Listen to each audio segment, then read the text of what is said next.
Yeah.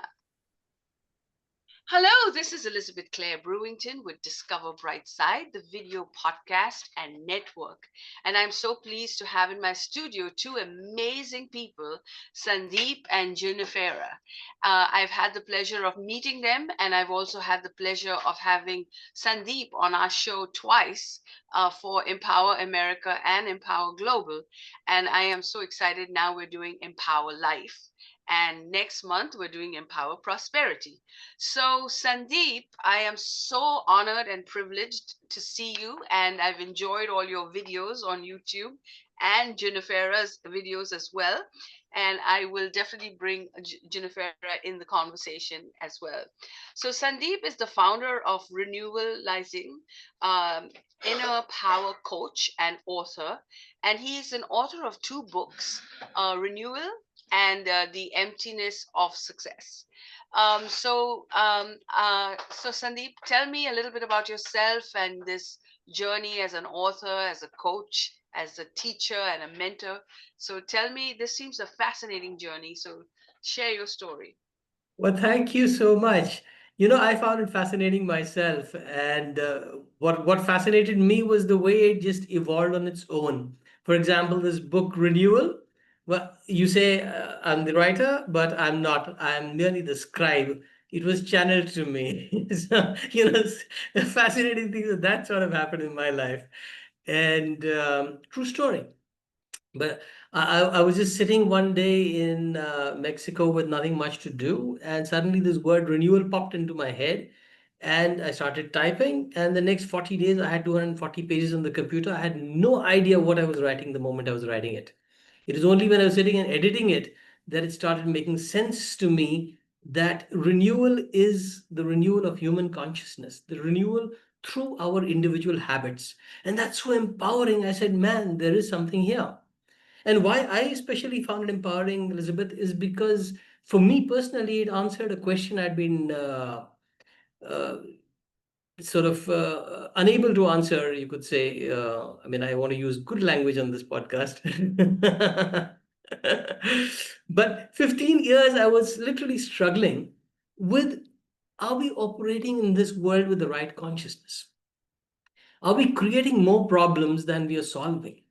And with technology coming up, and with more pharmaceuticals coming up, and with more packaged products coming up, I was part of that problem. I used to run an integrated marketing, communications, and culture building enterprise. And a lot of my clients wanted me to say, "Eh, that's the way to go. Open a packet, eat, it's cool, it's convenient." And I said, man, there's something fundamentally wrong here, but I don't know what. But I do know that I can't solve this problem, but I don't have a solution.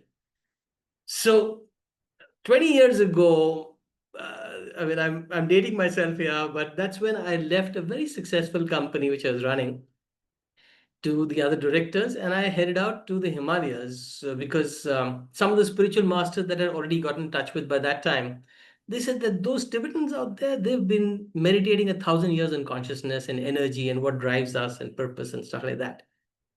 So that's where literally, after all the formal education and the experience of entrepreneurship and the success, the houses, the cars, and all of that, I finally discovered what it takes to live a meaningful and a happy life only after I spent that time in the monasteries, and I continue to, so it's been about 15 years now that I've been driven by what I call inner power, which is the body, mind, spirit alignment. And then suddenly this renewal book happened pre-COVID, and post-COVID, now I'm onto the renewalism movement, which is what is going to give measurability to companies, that if they adopt the renewalism habits, how they can improve personal productivity, team performance, in groups together, how that energy works together, how all of body, mind, and spirit is connected, not only within individuals, but within companies, and companies with their purposes, with the environment, with the triple bottom line. Because I come from that consulting space, right? So I'm uniquely positioned to bring this confluence of commerce and consciousness together. And that's what the movement is exploring currently. So that's me in a nutshell. Well, a lot of people don't have that journey, that you could actually have the courage to give up a, a lucrative business and go and seek wisdom. And I know India does offer that. My husband and I did some ashram living as well, and it really changes you. It because you learn a lot about your inner self, and you come back so renewed and purpose driven. And so, Judnefera, introduce yourself. Tell us what you do, and thank you for joining the conversation with Sandeep Nath. Oh, yes, no, absolutely, Sandeep. That was a wonderful story. Thank you so much for sharing it. So mine is a little different. I started off as a diplomat with the United States government. So I traveled overseas. I learned a lot about representing the United States, negotiating various global health UN treaties, and that sort of thing. And then I left that and then decided I wanted to come back to the United States to be closer to my family, right? You only get one life. And so I had some wonderful, amazing experiences, but that renewal that you talked about, being with my family, being with my friends. So I came back, decided to teach kindergarten, by far the absolute hardest job I've ever done in life. I have so much respect for teachers. And then I interviewed people applying for asylum. And then that all brought me to what I do now, which is communications coaching. Every single job that I've had has had an aspect of getting people to communicate better with others, right? If you're not able to communicate your thoughts, your feelings, anything of that nature, things don't work. And so now I offer communication coaching to individuals who are looking to increase their influence, and then to teams, right, who are looking to increase employee engagement, increase employee retention. If you're not able to communicate with each other, then you're not able to increase your bottom line, your profits, communicate with clients, anything of that nature. So I offer communication coaching with a focus on emotional intelligence because I think that that is crucial for everybody to be able to communicate successfully. Yeah, and that's what we've had Fantastic. this wonderful 2 days of speakers. And last night we had Dr. Orman talk about anger elimination. And I think, Sandeep, you were there for the last one. And it was so powerful to think about how people, just get lost with anger and humiliation and self respect and lose their families and lose their jobs and lose their head. So in fact, we'll continue emotional intelligence next month as well, where we'll talk about how it comes in the way of prosperity, comes in the way of your money life, comes in the way of your health. It comes in the way. So, what is your opinion, Sandeep, about emotional intelligence? How do you define it? Interesting. So I advocate that we must see ourselves in respect to everything in the entire trinity that we are, and that is the body, the mind, and the spirit. Often, I would imagine that we would concern ourselves only with the mind where we talk about emotional intelligence. How you can contain anger, for instance, you mentioned that, or not be fearful, or be fearful with purpose, like you were saying. It wasn't courageous of me to go to the Himalayas. It was absolute fear of where are we headed. So you can either pursue something because you're chasing a dream or you're running away from a fear. But that's not what emotional intelligence is in its totality. It is also to do with the body, and often the body, and changing the state of being, your posture can change your state of mind. So, for example, a very simple hack is smile. You just move these muscles physically, and you'll be surprised. You cannot be angry or fearful or sad or grieving or any other negative emotion which pulls you down if you maintain that smile on your face. So it's a default to hack the mind. But then we also have the spirit, the energy. And frankly, emotions are all about energy to begin with. This is something which is so subtle. I've got this spire pyramid in the emptiness of success, where I talk a lot about these trinities. And the spire pyramid is because a pyramid is okay, easy to understand. You have the Maslow's hierarchy. You've got so many pyramids all over the place. But in a pyramid, there is some logic. Okay, the body, the mind, the spirit. But here it's a spire pyramid. The body is what we understand a lot about, right? We a small cut happens, and you cut your fingernail a little extra, and it starts paining or worse, bleeding. And there goes your day. I can't type anything today. My day is fired. A little hoarseness over here, and oh man, I can't take anybody's calls. We've got all the excuses. The mind is hyperactive, and the body's giving it an excuse. But we don't know why the mind is so hyperactive. We don't know what to do with the mind. I mean, you can't put a band-aid on your anger and get on with your day. No, you can't. At least here you can put a band-aid. You are aware of everything you can do with the body. A lot of things, let's say. You can change your heart, you can change your kidneys. But it's easy to say you can change your mind, but you can't change your mind. You get conditioned into some place, and you're forever stuck with that conditioning.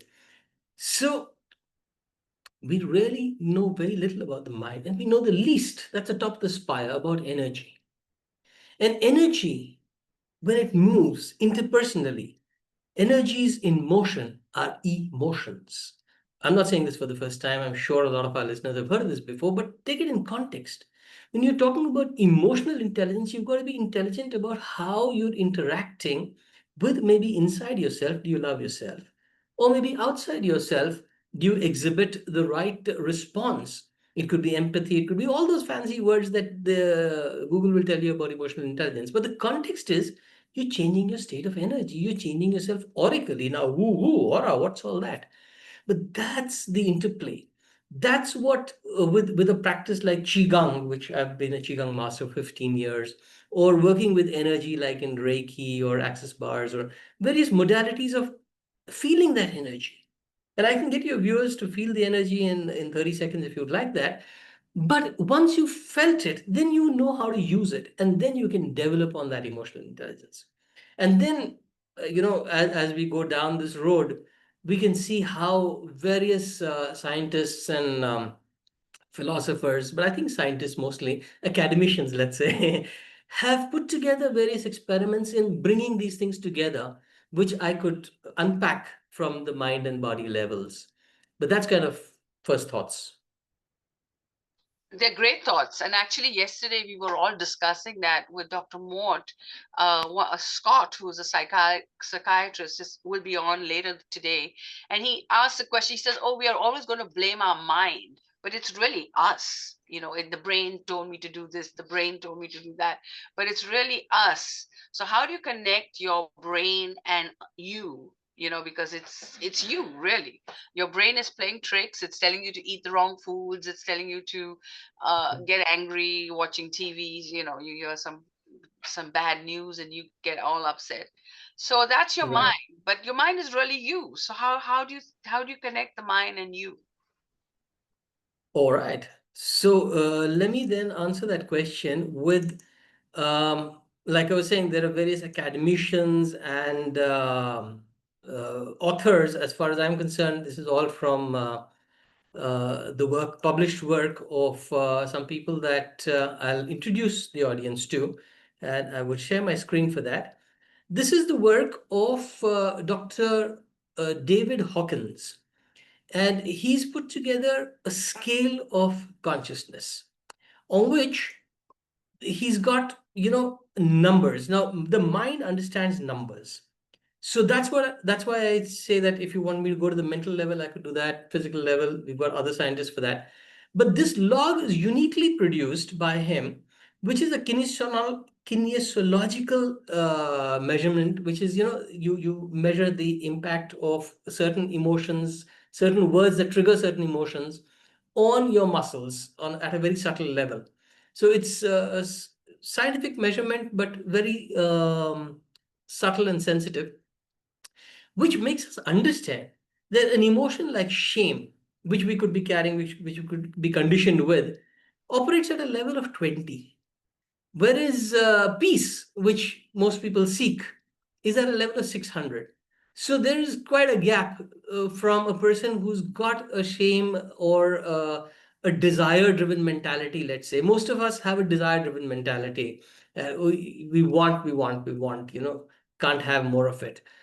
And in order to have the courage, and you used that word earlier, to have the courage to allow these vibes, these emotions, these energies that pull us down uh, to pride and below, in order to have the courage to move above that, which is the kind of level of 200, is a great place to take the mind. And that comes through meditation, that comes through being mindful, being in the moment, being aware.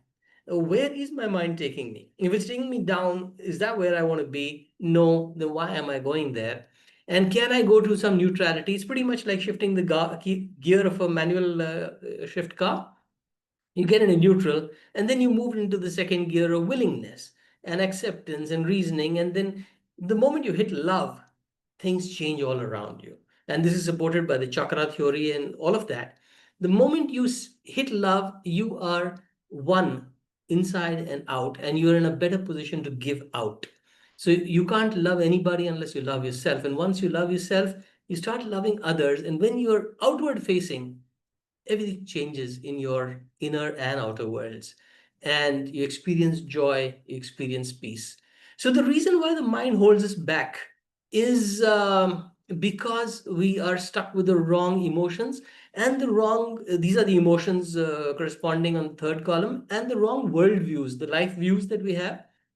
We're usually frightened or disappointed or demanding or something like that. We're rarely benign or feeling everything's perfect, but you start putting that smile in your face and things start getting perfect. And then your worldview changes, your life view changes, your emotion rises, and the energies you exchange are different. Ah, so love conquers all, huh? We were talking, and Love. we had a corporate matchmaker yesterday on the show, and she was True. talking about soulmates, and how emotional intelligence is so important, because if someone is emotionally not stable, they cannot have a relationship. It's just not going Mm. to happen. They're always going to be angry, they're always going to be upset, or over loving, over enduring. And so having control of your emotions, or being in charge of your body, mind, and spirit, as you put it, through meditation, makes you a better partner, makes you a better worker, makes you better in many, many ways. So, Judnefera, what do you think about emotional intelligence? How do you define that? I think emotional intelligence is incredibly important, but I have it into two different buckets and two different categories, the self and then others. So I think a lot of people will find traditional definitions. They'll talk about self-awareness, self-control, but I think that's the bucket for yourself, right? Exactly what you were saying, Elizabeth. Are you in control of your emotions? Are you able to recognize what they are? Is usually where I start off with people, right? Like, do you know how you're feeling? Are you feeling angry? Are you feeling sad? Are you feeling neutral? You have to be able to self-diagnose first before you can then figure out what the appropriate action, reaction, response is. And then the second bucket is others. So your social awareness. Can you read the room, right? Sometimes people walk into a room and they can take the pulse and they can see, okay, maybe there's some friction over there. Those people are really happy. They've always got a smile on their face, right? Or are they not? Do I need to just avoid that, not bring up certain topics? So your ability to read the room, and then relationship management. Can you manage the room if you can read it, right? Like, are you aware enough of yourself to, then figure out how you show up to control your own emotions? And then are you aware enough of others and what they're feeling and how they, even if you don't know why, right? You can tell something's off or they're great. I should approach them. So I bucket it into two different things in terms of emotional intelligence: yourself and then others, your awareness of yourself, your ability to manage yourself and your emotions, and then your awareness of others and your ability to then calibrate and interact with them based on their emotions. Mm. What do you think, Sandeep? Well, when Judnefera was saying that, I was remembering the story of the coffee cup.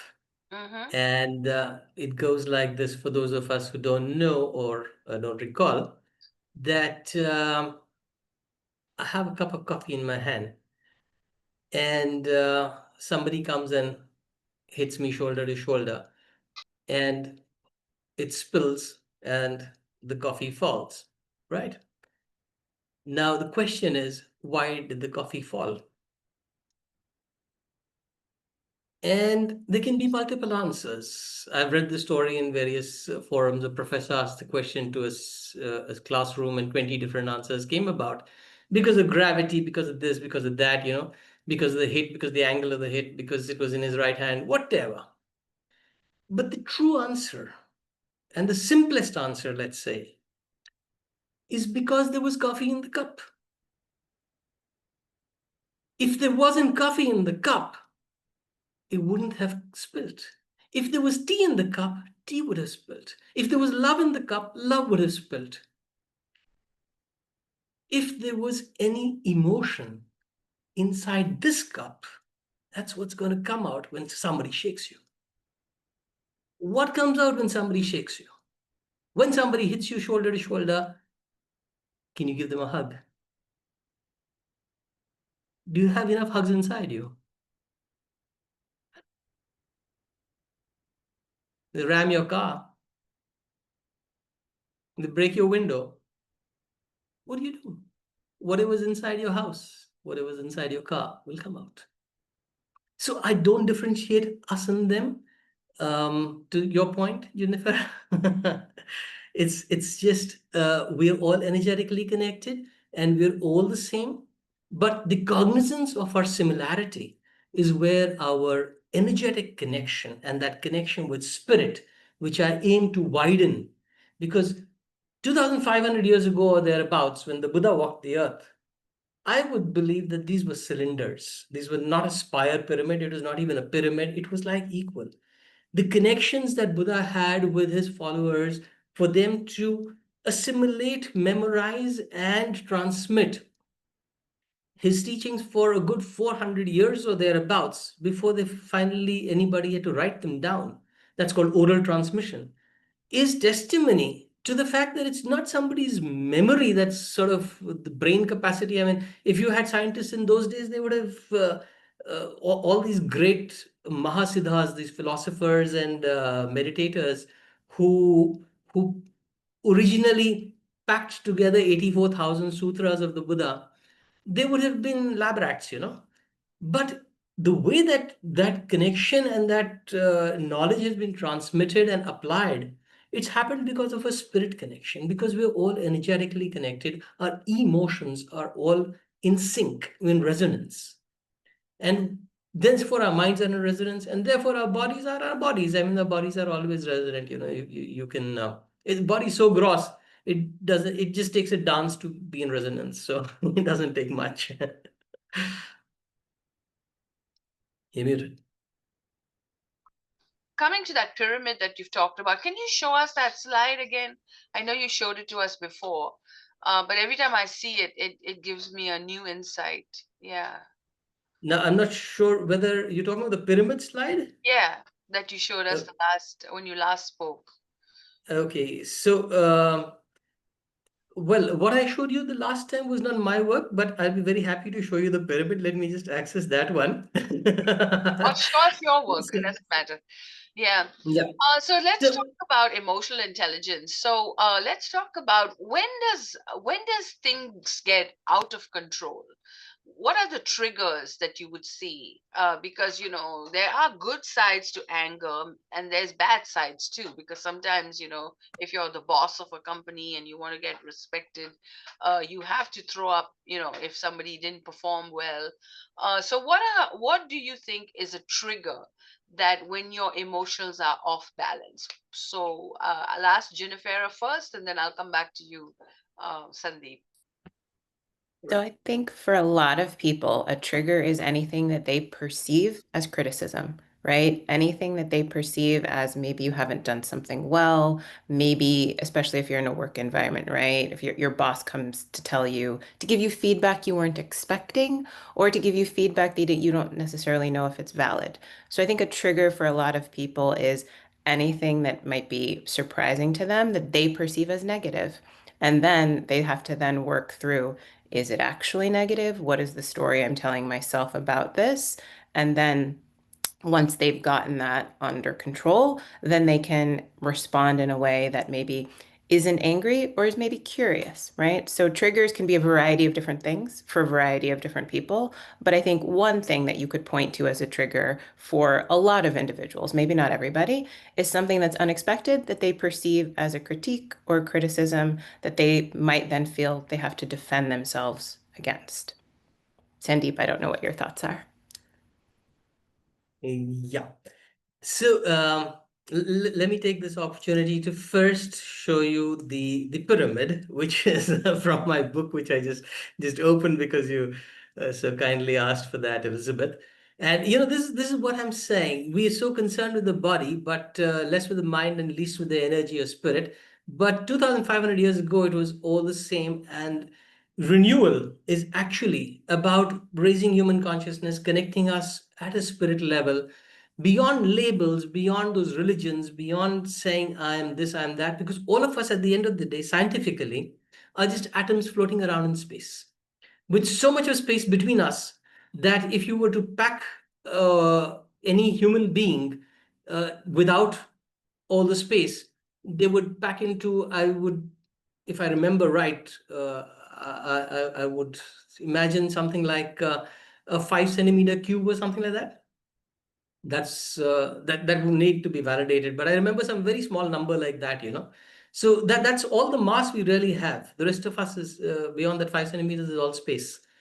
So it's this space that we're dealing with each other through, and that's what connects all of us. And the renewal of human consciousness is about bringing this kind of a structure back. That said, to your point here, Elizabeth, let me share the other thing which we briefly went through on triggers, which I would attribute to a gentleman called Plutchik. Now, this is called the Plutchik wheel, and I find it very beautiful to get an understanding of what makes us react in certain ways. And what Plutchik's put together in this wheel are major emotions. I mean, there can be so many labels that we could use.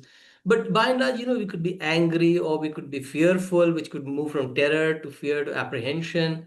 Or we could be loving or, serenity, joy, ecstasy, those kind of feelings.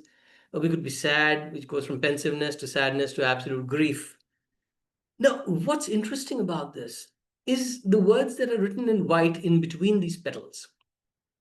And why it's interesting is because we can navigate our responses physically and mentally based on our understanding of where we lie with these words.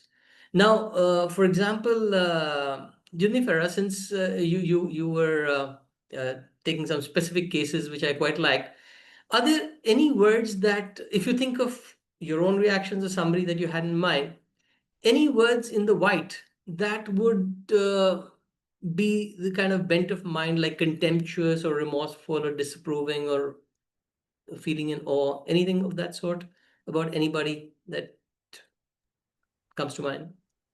So, do I have feelings about anybody that align with the words in the white? Yeah, or anybody or any situation. Like, for instance, I'll give you an example. I'm contemptuous of people who are not anymore, but when I was studying this wheel, I analyzed that contemptuous of people who do lowly jobs, you know. Oh, okay. It's my conditioning, all right? Not Oh, yes. anymore, I but think, yeah. not proud of it, but whatever. Okay, Yep. so he's picking up stuff on the street or he's cleaning the street. I don't think much. This is underlying contempt, let's say. All right. So is Mm. there anything like that that could come up in your case?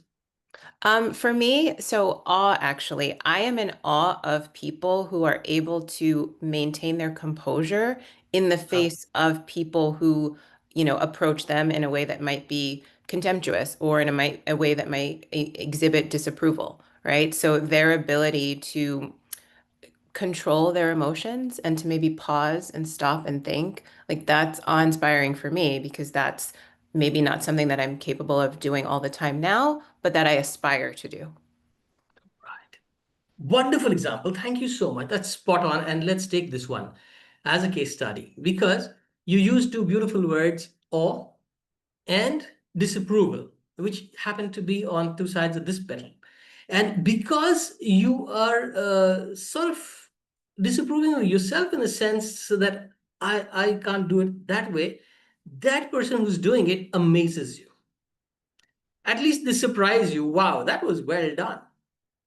Now, if you can list out, and I say this to the viewers, do this, list out what all you disapprove. Like I listed out whatever I was contemptuous about, and do it honestly.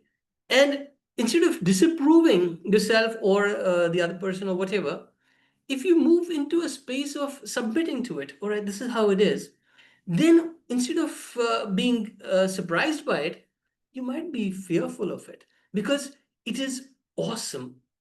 It's big. It's like Wonder Woman, and Wonder Woman is, I sort of submit to her, so I actually fear her.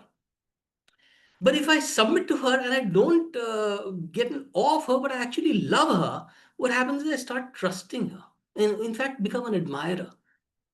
And if I hang on to that love and I get optimistic, one day I will be a Wonder Woman, it gives me joy. I could be ecstatic about the potential and the possibilities. So you see, we've just moved 4 petals just by flipping what we think of our own self in response to any situation for that matter. I, for instance, if I was a little aggressive and this guy who was cleaning the street would have dirtied my car, I would have probably been annoyed or even lashed out in rage. I don't do that anymore because of this wheel. Thank you. We were talking about the shootings in Utah and, getting people that trigger into such an emotional state that they take some really shocking behavior. And one of the things that Dr. Mort was saying that he wants to recommend that schools start teaching children about emotional intelligence, that we take it into the curriculum, because we really now need to make emotional intelligence, like you, Sandeep, and I were talking about corporate clients who want to be trained, and like for CEOs, we're starting a new CEO circle that we're creating. Right now, we're doing research. We're going to be talking to 100 CEOs about what is important to them, and emotional intelligence. It has to be a top level decision so that it is horizontal as well as vertical, that companies adopt it, that we have sustainability, we have diversity, but we really need to take emotional intelligence more seriously, given the economic downturn, the negative news, the reactions people are having, because we have to preserve our society. And in order to preserve our society, we've got to get control of our emotions. What do you think about introducing emotional intelligence in schools as well as in corporate as part of a bigger picture? I think that's a question for Judnefera. She's in that space and she's coming from the US government, so let's do something about it. Yeah. So I think, first of all, I think it's great. I taught kindergarten for a year, and so I think introducing emotional intelligence in schools is absolutely crucial. My babies were 4 and 5 years old, and so socio-emotional intelligence for the children, even if that's not what it was called, is vital, right? You take the toy away from them because it's time for read aloud and they don't get to play anymore. Teaching them that they can have a reaction, that's okay, but then how they demonstrate that reaction or how that reaction affects other people is crucial. And they're 4 and 5 years old. So I think starting it early and just having an awareness of it is vital. And then I also think in workplaces, right? I've had people describe adults as having adult tantrums because they don't know what to do with their emotions. So if you've got a CEO or a CFO or anybody in the C-suite who maybe got some really bad news, then they're going to have some feelings about it. But they also then need to learn how to handle those feelings appropriately. There's a time and a place for anger. There's a time and a place for frustration. You can have your feelings, but then how those feelings manifest and then are transferred to other people, those are the things that we need to provide trainings for so that people can understand and have ways to handle their emotions that are appropriate in a professional setting.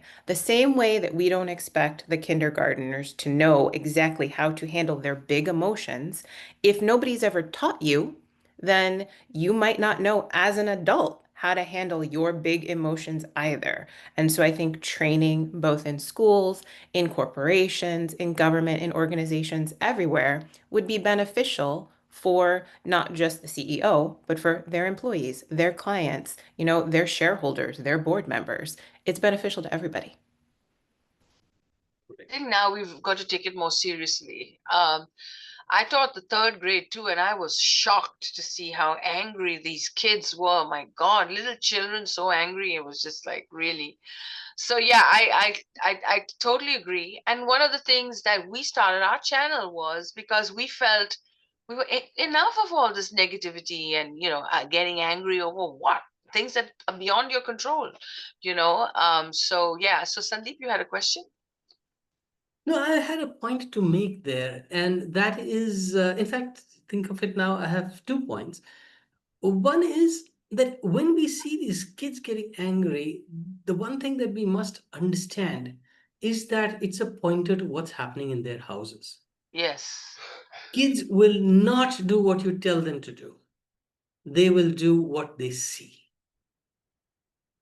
So we are having a society today which is angry.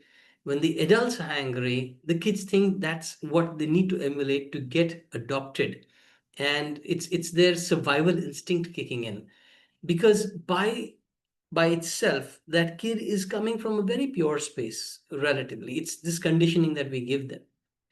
And the second thing was related to this. I was reminded of uh, a curriculum which this would be a plug actually for the Dalai Lama, which is called Sea Learning, which is SEE. So, Judnefera, you mentioned social and emotional. The third E is ethical. Social, emotional, and ethical learning is a program that the Dalai Lama, in all his wisdom, has put together and tested for 20 years with the Emory University in the US. And it's part of Emory University's methodology proven to take across to all across K-12. So they've got, in fact, pre-nursery, nursery, as well as classes 1 to 12, all the way.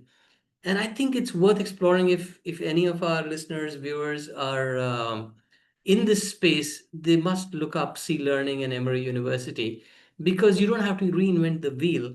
And it's been done from a level of awareness that has a lot of wisdom of energy and spirit working, and rebirths in that context. Now, I know a lot of the Western world wouldn't buy into that, but the way we know it, and there are documentaries on YouTube to support this, the Tibetans have been practicing on their rebirths and coming into their accumulated wisdom states, lives after lives. The Dalai Lama is called the 14th because he's the same wisdom stream coming for the 14th life now. He's the 14th Dalai Lama. It's not how it was, King Edward the Fourth or Charles the Fifth or whatever.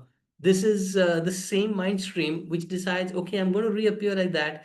The coterie of lamas around him get that information, and then they find the kid when the kid is about 4 or 5 years old, and then you have your documentaries on YouTube on this stuff on Tibetan reincarnation. So my point is, we know how kids are coming up through the reincarnation process and what kind of a mind stream they're bringing in. If they're bringing in mind stream what is called karmically from a previous life, then yeah, they will probably be angry. They have an angry mind. But not all of them are. A lot of them, especially in the ages of 5, 6, 7, when they're developing their mind, so to say, are just emulating what's going on in the house. So Sea Learning takes this into account as well, and ethics into account. Ethics is a very big deal. In fact, the lack of ethics or the conflict of ethics causes a lot of emotional conflict as well. That's very So, true. Because you hear so many stories about people, are being when they're growing up, they're always put down and people speak negatively to them. And so they're always on the defensive. Like when I was growing up, I was like the favorite child. My mother loved me and my dad loved me, and there was nothing I could ever do wrong in their eyes, even though I was not perfect. And I was great in school and I'd win a lot of medals and I was the athlete and ballet and, an all-rounder. And so I grew up in an environment where everybody complimented everybody.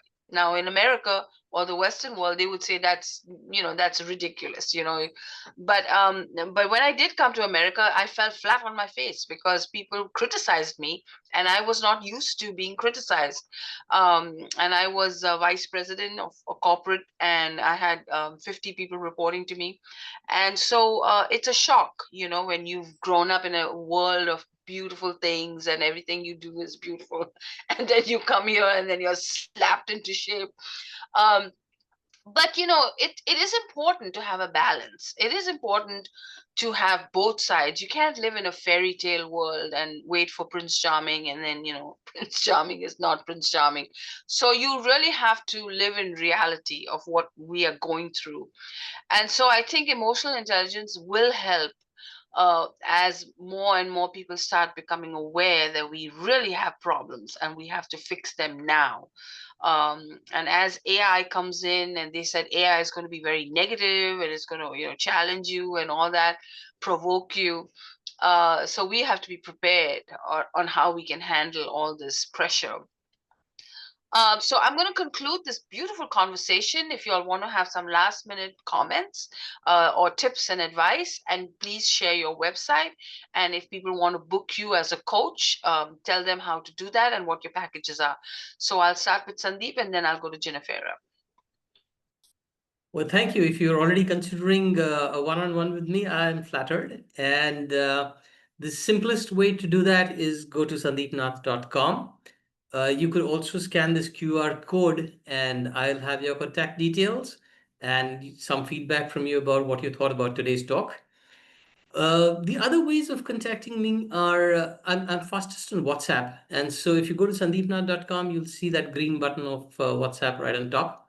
Click that, send me a message or send me a mail, or uh, you figure. Thank you. Sandeep has a really good YouTube channel as well, so I would definitely follow him on social media. He's definitely an influencer, and some of the work he's doing is incredible. I have really enjoyed watching some of his videos, so I would highly encourage that as well. So, Judnefera, tell us about you and how people can connect with you. Yeah, no, absolutely. So, as you can see at the top, I've got at jrasayon.coaching. So I have a YouTube channel and an Instagram, and those are the handles for it, jrasayon.coaching. So you can find me there. You can also find me on LinkedIn, which is where I'm quite active right now, and that's just my name. So Judnefera Rasayon. On LinkedIn. And I offer one-on-one coaching. I offer coaching for teams as well. So if you're interested in that, reach out. We can absolutely figure out what works best for your team, for what you are looking to do. And then I'm also having a free webinar on October 8th, Wednesday, at noon on Zoom. If you're not able to make it live, that's perfectly fine. It will be recorded if you register, and it's on 7 tips for emotionally intelligent leadership. So I'll go through emotional intelligence and I'll give you 7 concrete tips for what you can do to incorporate emotional intelligence in your leadership. If you are interested in that, just reach out to me, Instagram, LinkedIn, and I will happily send you the link to register. So thank you for being my guest on my show. So the Discover Brightside video network is all about discovery, and we love to discover new people. So Sandeep and Judnefera, you've been discovered on our channel, and we hope that our audience will write us a comment, tell us what you think about Sandeep and Judnefera, and your thoughts on emotional intelligence and leadership.